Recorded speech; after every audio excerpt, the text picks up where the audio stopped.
2024 ఎన్నికల్లో సరే మీరు గెలుపు అంటున్నారు. మరి ఇదే సత్య సూర్యనారాయణ రెడ్డి గారు సరే యుద్ధం జరిగిద్ది, సరే గెలుపు అవటం అనేది జరిగిద్ది. ఓకే, మరి తర్వాత మీ కక్ష సాధింపులు ఎలా ఉండబోతున్నాయి?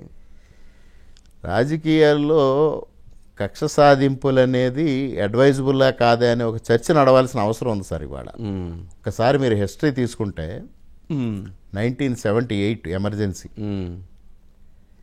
ఇందిరాగాంధీ కక్ష సాధింపు. ఆ రోజున్న అపోజిషన్ లీడర్స్ పబ్లిక్ ఎలా రియాక్ట్ అయ్యారు. మరలా జనతా గవర్నమెంట్ వచ్చి ఇందిరాగాంధీ గారిని కక్ష సాధింపు మళ్ళీ పబ్లిక్ ఎలా రియాక్ట్ అయ్యారు.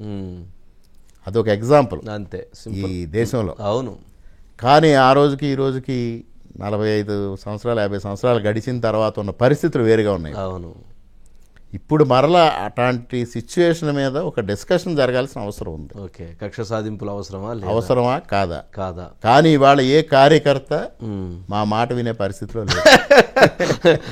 రాజేశ్వర రెడ్డి గారు మీరు ఆగండి, మేము చూసుకుంటాం, మీకు సంబంధం లేదనే పరిస్థితికి వచ్చారా? అంటే అనపర్తి లాంటి దగ్గర అంటే ఇది అసలు నిజంగా మొత్తం పోలీస్ ఒక సిస్టమ్ కంట్రోల్ చేస్తుంది.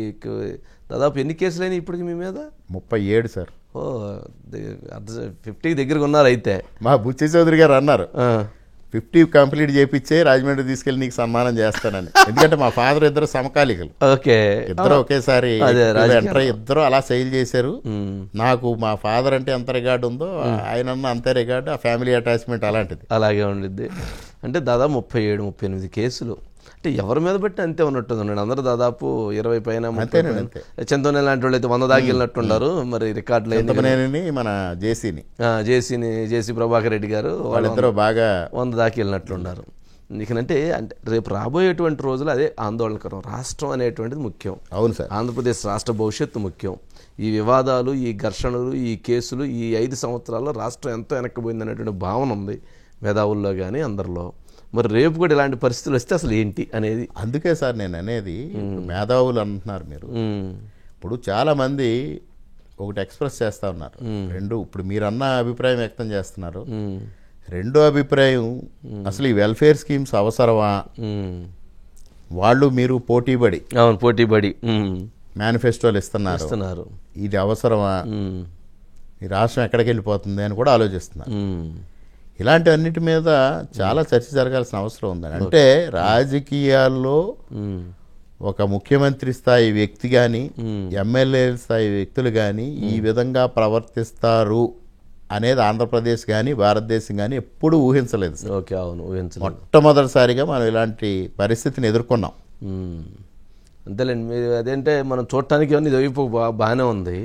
2014లో సరే ఎన్నికలు గెలిచారు. 2019లో వారు 2,000 రూపాయలు పెంచితే మీరు 1,000 రూపాయలు ఓట్లు పంచలేని 1,000 రూపాయలు పంచలేని పరిస్థితి ఏర్పడింది. మరి 2024లో కూడా డబ్బే ప్రధానం. డబ్బు పంచకపోతే నల్లమల రామకృష్ణారెడ్డి గారు కాదు, గాంధీ తాత వచ్చి కూర్చున్నా కానీ ఆడు ఓడిపోతారు. ఏం చేయాలి పరిస్థితి మరి? అంటే అట్లా అయిపోయింది కదా సమాజం. గాంధీ తాత గారు వచ్చి కూర్చున్నా కానీ ఇదే పరిస్థితి లేరు జనం. ఎట్లా మరి? అంటే రేపైనా మీకు డబ్బు ప్రధానం కదా, ఎలా అయిపోయింది సార్? ఇప్పుడు డబ్బు ప్రధానం కాదు అని మనం ఎంత మాట్లాడినా ప్రధానం అయిపోయింది. ఇప్పుడు మూలారెడ్డి గారికి వాళ్ళ నాన్నగారు, మీ తాతగారు ఎంత ఇచ్చారో నాకు తెలియదు, కానీ మూలారెడ్డి గారు మీకు ఎంత ఇచ్చారు? నాకేమీ లేదు, అప్పులే ఇచ్చారు. అప్పులు ఇంకొంచెం పెంచారు. మీరు ఇందాక ఒకటి అడిగారు, వాడు మీ మీద ఆరోపణలు చేశారు. ఆరోపణలు చేసి నేను రాజకీయంగా సంపాదించిన, మూలారెడ్డి గారు ఎమ్మెల్యేగా ఉండగా మూలారెడ్డి గారి మీద ఆరోపణలు చేసిన, సంపాదిస్తే ఇవాళ మా దగ్గర ఉండాలి కదా. అంటే 5 సార్లు ఒక ఎమ్మెల్యేగా ప్రాతినిధ్యం వహించి దాదాపు 9 సార్లు మీ కుటుంబం ఎలక్షన్స్లో నిలబడటం, 5 సార్లు గెలవటం, అందుట్లో అనపర్తి లాంటి నియోజకవర్గంలో. మరి అలాంటిప్పుడు ఎక్కడో దగ్గర కొండలు ఉండాలి కదండి. అవసరమైనప్పుడైనా తెస్తాం కదా. నార్మల్ డేస్ లో మా దగ్గర లేదని చెప్పిన ఎలక్షన్. మీకు ఇంకొక విచిత్రమైన విషయం చెప్తా. మా అనపర్తి నియోజకవర్గంలో మా ప్రత్యర్థులు అంటే గతంలో కాంగ్రెస్, ఇవాళ వైఎస్ఆర్సీపీ, వాళ్ళు ఎన్నికల ముందు మా కార్యకర్తలను డిస్కరేజ్ చేయడానికి మీ మూలారెడ్డి గారి దగ్గర లేకపోతే మీ రామకృష్ణారెడ్డి దగ్గర డబ్బు లేదు, వాళ్ళు ఏం చేయలేరు అని మా కార్యకర్తలను డిస్కరేజ్ చేస్తారు. మరలా మేము అధికారంలోకి వచ్చినా ఓడిపోయినా వాళ్ళ దగ్గర చాలా డబ్బు ఉందని వాళ్ళే ప్రచారం చేస్తారు.